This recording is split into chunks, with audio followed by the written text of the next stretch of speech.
Direct News TV. June 18, 2024. Bring hard justice, Liberia Civil War survivors welcome War Crimes Court. Monrovia, Liberia, Rufus Kati, 60, remembers Liberia's civil wars well. It was July 1990 when the then 26-year-old ran to escape the fighting between armed groups and soldiers in Liberia's capital, Monrovia. He fled to St. Peter's Lutheran Church in search of safety. There were a lot of civilians who took refuge in the church. But I didn't know I was going for my suffering, Kati said, recalling the harrowing events that followed. Soldiers came to the church in the night and started shooting. Once it started, I dropped to the floor, but the people they killed were dropping over me, and they covered me. That's how I survived, he told Al Jazeera.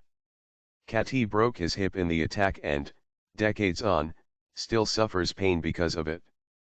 An estimated 600 people were killed that night, and many more survivors suffered physical and mental injuries that have lingered for years. The attack was just one of thousands that took place during Liberia's two civil wars from 1989 to 2003, years of untold violence during which 250,000 people were killed. Numerous other atrocities also took place, including rape and sexual violence, mutilation and torture.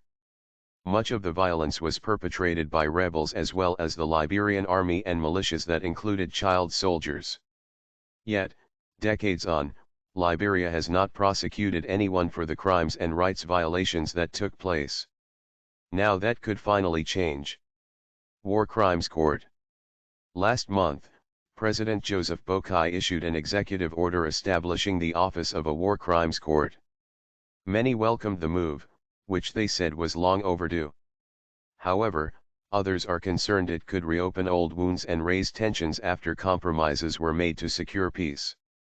The lack of prosecution of perpetrators for 21 years has largely been a result of a lack of political will, experts told Al Jazeera, which is partly due to the influence of individuals who were involved in the wars and who now wield political power.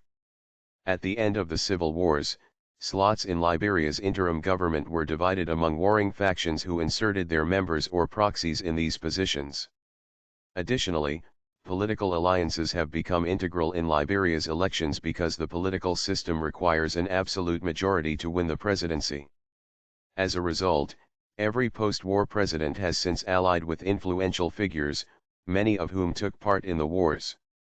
Liberia's delay in prosecuting its war criminals is due in part to political will and the complex nature of power sharing, explained Aaron Weah, a Liberian doctoral candidate at Ulster University's Transitional Justice Institute. The 2003 peace agreement signed in Accra that helped bring an end to the war gave political power to people that were fighting. When elections came as well, the government had these former war actors in power, so it was difficult for them to prosecute themselves or implement the 2009 TRC Truth and Reconciliation Commission recommendations, he said. Konmani Wese, a former senator, minister, and civil society leader, was involved in negotiating the 2003 peace agreement. During negotiations for the peace deal to end the war, we weren't making progress because the warring parties did not want to sign the peace agreement, he told Al Jazeera. It was only when we agreed that the way to go was a Truth and Reconciliatory Commission as used in South Africa after apartheid ended instead of a war crimes court, that was when they signed. There was no victor, he added, there was a peace agreement that allowed for compromises so as to stop the war and the killing, and this has allowed us to keep the peace for 21 years. Palava Huts. In 2005, the transitional legislature at the time established the TRC of Liberia with a mandate that included investigating human rights abuses committed during the war, providing a forum to address issues of impunity, and recommending measures to be taken for the rehabilitation of survivors in the spirit of national reconciliation and healing with the objective of promoting national peace, security, unity, and reconciliation. In 2009, the TRC issued its final report, recommending the establishment of an extraordinary criminal court for Liberia to try gross human rights violations, reparations for victims, and disbarring certain individuals from holding office, including Ellen Johnson Sirleaf, the president at the time. The court, however, was never established despite campaigns from civil society and promises by previous governments. Instead, the country has settled for non-prosecutorial forms of justice through its national Palava Hut program, which provides a space for victims and perpetrators in a community to interact with one another and for perpetrators to ask for forgiveness. Palava Huts, though, are not recognized courts, and no punishments are handed down. The hearings are also restricted to lesser crimes, which include arson, assault, forced labor, looting, destruction and theft. As a result, victims seeking justice have turned to courts in Europe and the United States that have prosecuted and sentenced a small number of former strongmen who relocated abroad. These individuals are usually tried for war crimes under universal jurisdiction or immigration fraud in instances when they omit their alleged war crime history from immigration documents. Concrete steps. However, things are changing after Liberia's legislature in April passed a resolution calling on the president to establish two courts, a war crimes court and an economic crimes court. To the surprise of many, this resolution was signed by some former rebels who took part in the war and had previously opposed the establishment of a court. It was based on this that Boakai in May issued his executive order for the establishment of the Office of War Crimes and Economic Crimes Court. The office is tasked with investigating and designing the methodology, mechanisms, and processes for the establishment of a special war crimes court for Liberia and a national anti-corruption court. It is also tasked with recommending a way to source funds for the court's operations. And while there is no stated timeline for the establishment of the War Crimes Court, the establishment of an office is Liberia's most concrete step thus far towards domestic prosecution of its war criminals, and it has been largely celebrated, especially by victims, the international community and civil society who campaigned for its establishment. Establish the court now. Peterson Sonia, who heads the Liberia Massacre Survivors Association, is one of those pleased about the developments. Sonia was 16 in 1990 at the time of the Lutheran Church massacre that he, like Kati, also survived. He remembers that night vividly. It was in the night, but the guns lit up the church hall like it was broad daylight, he told Al Jazeera. I and my father had gone to Lutheran for refuge. That's why we were there. The church used to give us food. When the soldiers started shooting, he covered me with his body, but one bullet went in his arm and another in his hip. In the morning, he said he was thirsty. I went to get him water, and when I came back, he was dead. I lost 7 family members at Lutheran. Now as an adult still living with the weight of all he lost, Sonia said he is happy about the news of a future war crimes court. I support the court 100%.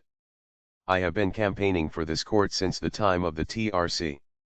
We need the court to address impunity and for people to pay for their crimes, so they need to establish the court now. His stance is echoed by Hassan Biladi, the executive director of the Global Justice and Research Project, a Liberian NGO that campaigns for the court's establishment and the international prosecution of war criminals. The signing of the executive order by President Boakai is an encouraging development. At least it indicates his administration's willingness to do something about our wartime atrocities, he said. We made compromises for this peace. Not everyone agrees with the establishment of the court.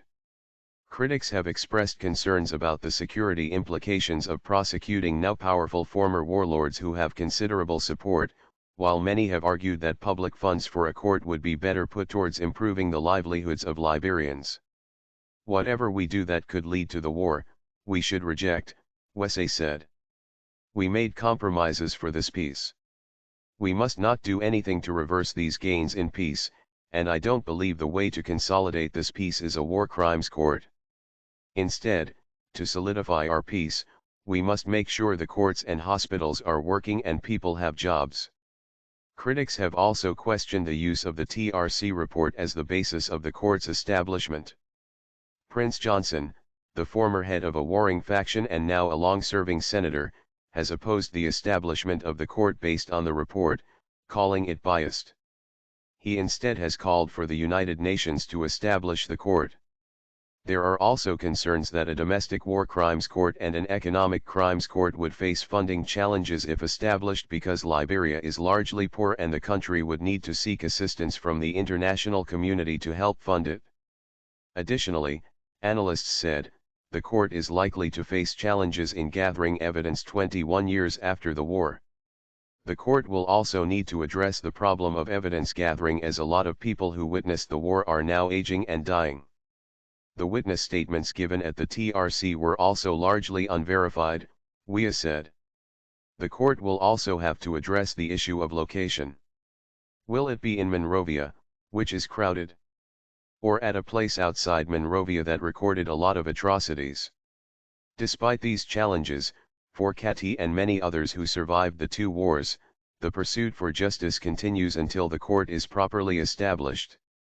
We have been on this issue of a war crimes court for a while.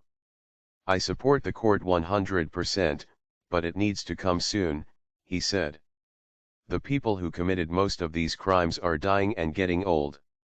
I can die anytime. If we all die, who will they call to testify? Let the court come and bring hard justice. My name is Kingsley. Please like, share, subscribe and hit that notification bell so you can be the first to be notified whenever we post. You won't regret it.